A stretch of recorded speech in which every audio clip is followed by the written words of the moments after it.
क्या कभी सपने में सोची थी कि मैं ऐसे घर मेरी शादी होगी तो जहाँ मुझे गांव-गांव जा कर के दरवाजे-दरवाजे जा कर के गाना गाना पड़ेगा, बजाना पड़ेगा, भीख माँगना पड़ेगा। ये कभी आप सोची थी? कि मेरा कोई सहारा नहीं है, तो मैं उनको यही सोची कि मैं शादी कर लेती हूँ, कितना भी दुख पड़ेगा मुझे मैं झेल लूँ। मैं जाती हूँ गाने बजाने तो वो जैसे हर चीज़ राशन तो वही लाती हैं और खर्चा जो रहता है उसको बहुत बेइज्जती किए कि जाओ यहाँ से, कौन तुमको बुलाया। तो मैंने बोला कि जैसे नहीं आपको गाना गवाना है तो ऐसे मत बोलिए। बोल रहे थे अभी यहाँ डंडा रखा है, अभी इसी डंडे से मारेंगे नहीं। पड़ोसी बोलते हैं कि अभी ये लोग आए थे ना तो बोल रहे थे अब यहाँ मर्द भी आएंगे, ऐसे करती है जैसे कोठे वाले करती हैं और इसको शर्म नहीं आती। मर्द बुला होती थी, बोलते थे जहाँ जाते थे बोलते थे आपको शर्म नहीं आती, इतनी अच्छी खासी होकर कहीं जाकर कुछ करो। और कैसे हैं आपके घर के लोग कि आपको भेज हैं। बहराइच के आए थे, परीक्षा करने आए थे तो बोल रहे थे कि अरे आरती आप इतना अच्छी हो, ऐसी हो, आप क्या करती हो तुम, ऐसे तो आपको शर्म नहीं आती। हम आपको तुम्हारे नाम ज़मीन भी कर देंगे, आपको जो चाहिए वही देंगे, आपको रानी बना कर रखेंगे, लेकिन तुम हमारे साथ चलो। बैठे रहते हैं, कोई पानी भी नहीं पूछते, बैठे रहते हैं। जब उनका हो जाता है तो हम डांस करने भगाते भी हैं कि नहीं हमको करवाना है, नहीं करें प्रोग्राम। जो हमारे दिल में दर्द है वो हम खुशहाल रहें और हम भी कुछ कर पाएँ। इनसे हाथ जोड़कर यही निवेदन है, जो ये लोग दोस्तों हमारे बनाएंगे वही हम बन पाएंगे। अभी मैं जनपद सुल्तानपुर में हूँ। सुल्तानपुर की एक ऐसी बहू जो ज़िंदगी के ऐसे-ऐसे दर्द सही, ज़िंदगी में ऐसे-ऐसे उसके मोड़ आए और ज़िंदगी में उसको ऐसे-ऐसे ताने सुनने पड़े कि शायद है कोई अगर होता दूसरा तो टूट जाता। लेकिन ये सुल्तानपुर की बहू कितनी मजबूत है, कितने मजबूत इरादों वाली हैं, जो मजबूती के साथ खड़ी हुई है। आप हमारे फ्रेम में देख सकते हैं उनका आशियाना है और तमाम उनके घर जो है लोगों की ये भीड़ है और ये उस सुल्तानपुर की बहू के कारनामे को देखने के लिए आए हैं। अब आप समझ रहे होंगे कि सुल्तानपुर की बहू का आखिर ऐसा कौन सा कारनामा है जो ये तमाम लोग इकट्ठा होकर के देखने के लिए आए हैं। आइए हम उस सुल्तानपुर की बहू से बातचीत करते हैं और उसके ज़िंदगी में झकझोर देने वाली जो घटनाएं घटी हैं उसको भी आपके सामने लाने का प्रयास करते हैं। जब इस सुल्तानपुर की बहू जब यहाँ घर पहुँचती है तो मात्र 2 महीने के बाद शुरू हो जाता है इनके ज़िंदगी का असली खेल। आइए हम इनसे जानने का प्रयास करते हैं। क्या नाम है आपका? आरती। अच्छा आरती, आप कितनी बहनें हैं? 3 बहन हैं। भाई? 2 भाई हैं। आरती, आपकी शादी कब होती है?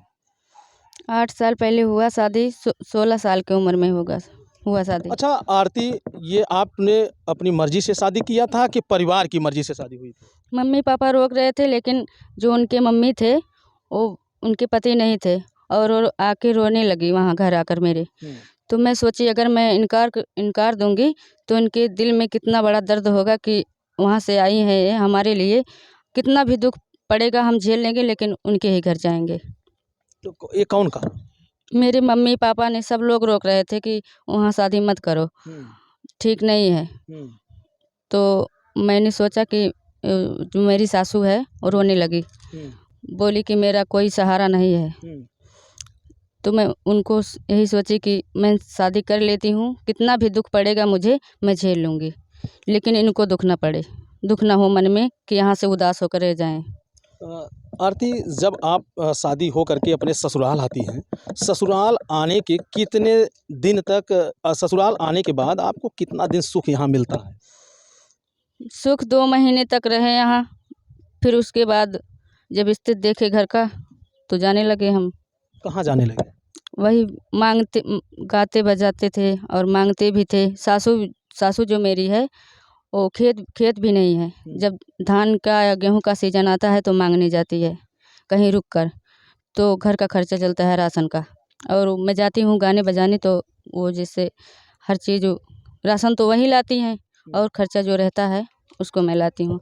आरती, ईश्वर ने आपको इतना खूबसूरत बनाया और जो है क्या कभी सपने में सोची थी कि मैं ऐसे घर मेरी शादी होगी तो जहाँ मुझे गांव-गांव जा कर के दरवाजे-दरवाजे जा कर के गाना गाना पड़ेगा, बजाना पड़ेगा, भीख माँगना पड़ेगा। ये कभी आप सोची थी सपने में? कभी नहीं सोची थी। मैं तो सोची थी यही कि जहाँ जाएँगे अपने ससुराल में बहुत अच्छे से रहेंगे, हमारे पति भी मानेंगे, घर वाले भी, कहीं जाना नहीं पड़ेगा हमें, हुँ, ऐसे से रहेंगे। हुँ। लेकिन भगवान ने हमारा किस्मत लिख दिया था ऐसे ही, तो हमको ऐसे ही बिताना पड़ रहा है। तमाम वो औरतें हैं जो ऐशो-आराम की ज़िंदगी जीती हैं, तो आज आरती को इस हालात में गुज़रना पड़ रहा है, तो फिर दर्द होता है? दर्द होता है लेकिन किसी से कहते नहीं हैं, हँसकर हमेशा जहाँ भी रहते हैं हँसते हैं हमेशा। हुँ। दुःख नहीं अपना वो करते, दिल में ही रहता है दर्द। किसी से नहीं कहते। जहाँ भी जाते भी हैं हमेशा ही खुशहाल रहते हैं, मन पे कभी नहीं लाते। आरती के मन में कभी ऐसा नहीं आया कि अच्छे खासे घर मेरी शादी हुई होती, अच्छे खासे घर पे मैं रहती, तो यहाँ आकर के मैं फँस गई। मैं यही सोच रही थी कि जब जब 2 महीने बाद ये बात आ गया, तो अपने मन में यही सोच रही थी कि मेरे मम्मी-पापा ठीक ही कह रहे थे कि मत करो शादी, लेकिन मैं उनकी मम्मी के देखकर यहाँ शादी कर लिया। उनको सोचा कि उनको दुःख ना हो, इसीलिए कर लिया और वो बहुत मानती हैं मुझको, अपनी बेटी की तरह मानती हैं। सास आपकी? हाँ, सास मेरी, जैसे अपनी बेटी को कोई ना माने, उससे भी ज़्यादा वो मानती हैं हमें। बहुत अच्छा, जैसे मान लीजिए शादी के 2 महीने बाद ही आपने कहा कि मैं जो है गाना गाने जाने लगी, बजाने लगी। तो एक नई नवेली दुल्हन जब इस तरह गाँव-गाँव में जाने लगी, तो आपको तकलीफ़ नहीं होती थी? तकलीफ़ होती थी, बोलते थे जहाँ जाते थे, बोलते थे आपको शर्म नहीं आती, इतनी अच्छी-खासी होकर कहीं जाकर कुछ करो और कैसे हैं आपके घर के लोग कि आपको भेजते हैं। हुँ, तो वो हम बोले कि अगर हम आएँगे नहीं तो क्या खाएँगे? हुँ। ये सूरत हमारा हमको खिलाएगा नहीं। जब हम मेहनत करेंगे तभी पाएँगे, अगर हम चेहरा ही लेकर बैठे रहेंगे, अपना खूबसूरती ही चाहे जो हो, तो हमको कोई लाकर देके नहीं देगा। और जब हम मेहनत करेंगे तभी ही पाएँगे। बहुत बोलते थे हुँ। कि तुमको कैसे भेजते हैं, वो कैसे पति हैं तुम्हारे कि तुमको भेजते हैं गाने बजाने के लिए, माँगने के लिए। अच्छा, आपके पति क्या चाहते थे कि मेरी पत्नी खूबसूरत पत्नी जा कर के दरवाजे-दरवाजे गाना गाए, बजाए, डांस करे, नाचे, फिर माँग करके ले आए, कभी आपके पति चाहते थे? नहीं, जब मैं जाने लगी तो वो कुछ नहीं बोले। हुँ, जब मैं जाने लगी, हुँ, बोले नहीं कुछ कि रोक मना करे, कुछ भी नहीं। हुँ। तो अच्छा, ये जो है आपके पति क्या करते हैं? बस वहीं कहीं काम भी लग जाता है तो जाते हैं, नहीं तो घर ही रहते हैं। फिर आपके घर का खर्च कैसे चलता है? जाते हैं, रोज़ जाते हैं, अभी सुबह भी आए, हुँ, 200-300 रुपया मिल जाता है, कहीं अच्छा रहता है तो 500-600 मिल जाता है, हुँ। तो उसी में घर का खर्चा चलता है। अच्छा, ये बताइए आरती, जैसे आप वैसे ही किसी के घर चली जाती हैं कि वो लोग बुलाते हैं आपको?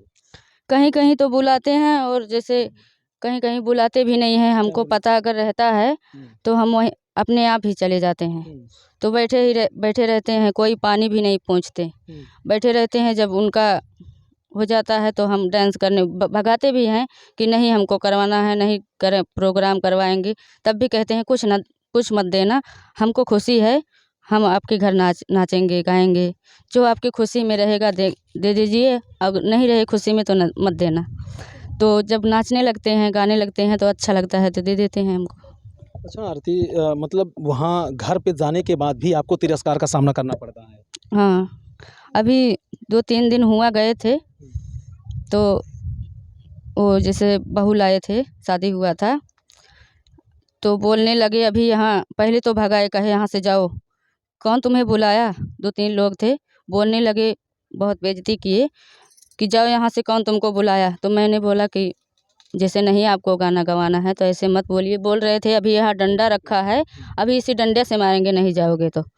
तो हम बोले कि अगर आपको नहीं गवाना है, नाच नहीं करवाना है, तो आप ठीक से बोल दीजिए कि हम चले जाएँगे, लेकिन ऐसे मत बोलिए। तो कहने लगे अभी यहाँ डंडा रखा है, अभी नहीं मानोगे तो अभी डंडे से हम बात करेंगे। तो आँखें तो भर आई होंगी आरती, इस तरह का दर्द, इस तरह की बातें, इस तरह से जो है लोग। ऐसे जी करता है कि हम मर जाएँ, हम इस दुनिया में ना रहें। लेकिन अपने बच्चे के बारे में सोचते हैं कि हमारे 2 बच्चे भी हैं, उनको कौन होगा? मेरी सासू भी ज़्यादा उम्र नहीं है, कौन देखेगा उनको? यही मन करता है कि कहीं गाड़ी से लड़कर या कुछ भी कर डालूँ, यही जी करता है मेरा। देखिए आप मजबूत हैं, अगर शादी के 2 महीने बाद ही मजबूती के साथ अगर लड़ी हैं, तो फिर इस तरह की सोच रखना आरती अच्छी बात नहीं है। नहीं, जो बोलते हैं जब जाते हैं ऐसे बोलते हैं कि हम भी इंसान हैं, हमको भी लगता है, शर्म लगता है, दर्द होता है कि कैसे लोग बोल रहे हैं। हम भी इंसान हैं, वो भी इंसान हैं, लेकिन कैसे बोल रहे हैं।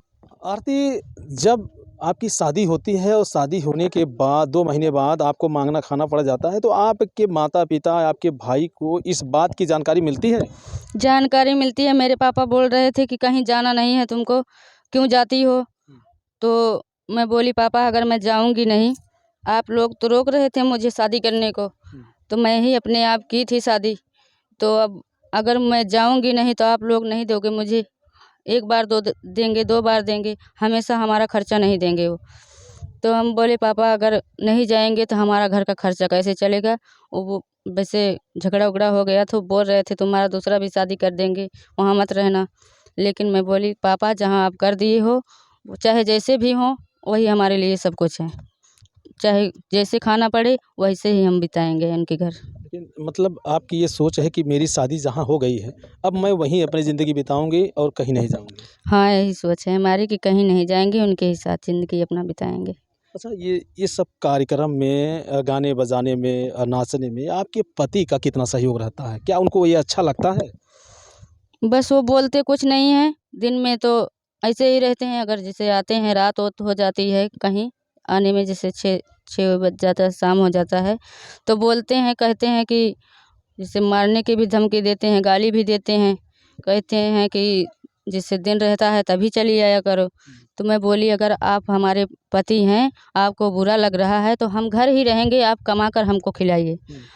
अगर हम कहीं जाएँगे, कहीं देर भी होगा और वो रहेगा तब भी आ जाएँगे, देर भी हो जाएगा तो आप हमको खिलाइए, हम कहीं नहीं जाएँगे।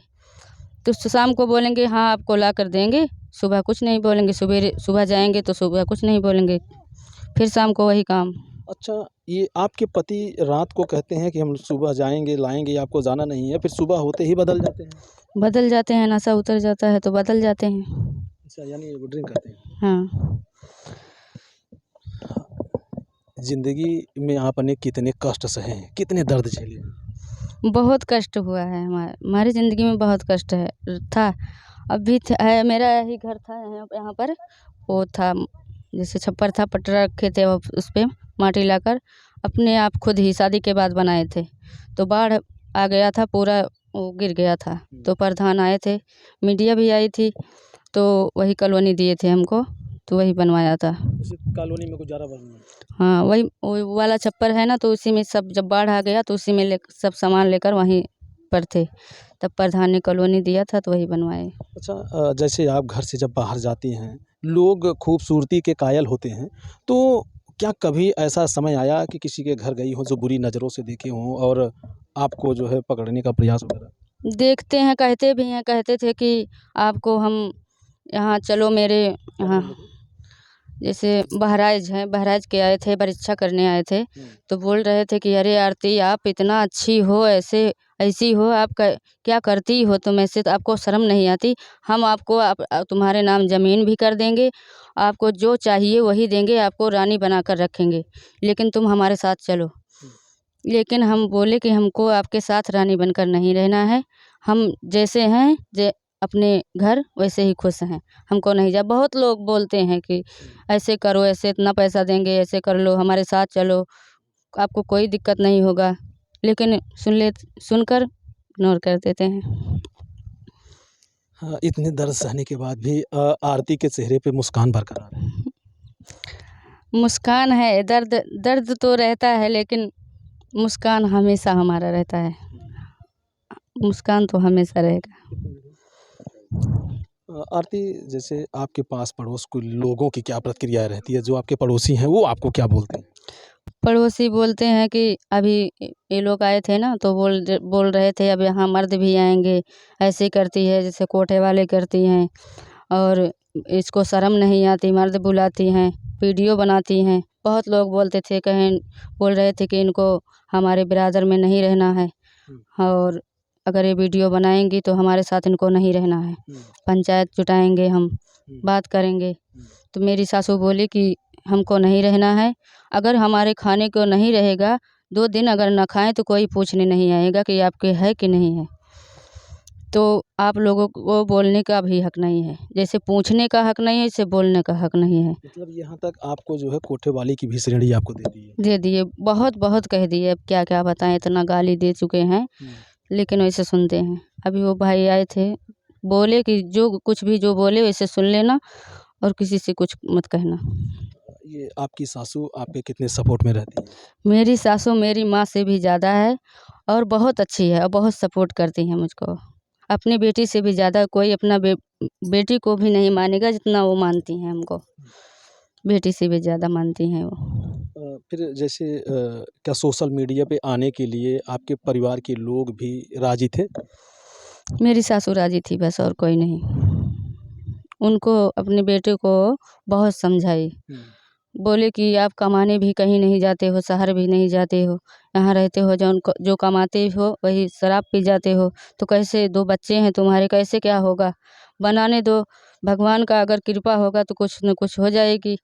बनाने दो, उसमें क्या कर रहे हो? पूरा दुनिया देख रहे हैं कि उसमें क्या गलती कर रही है वो। वही काम तो गाँव में भी जाकर करती है, वही वीडियो बनाकर डाल देती है, तो क्या गलती करती हैं?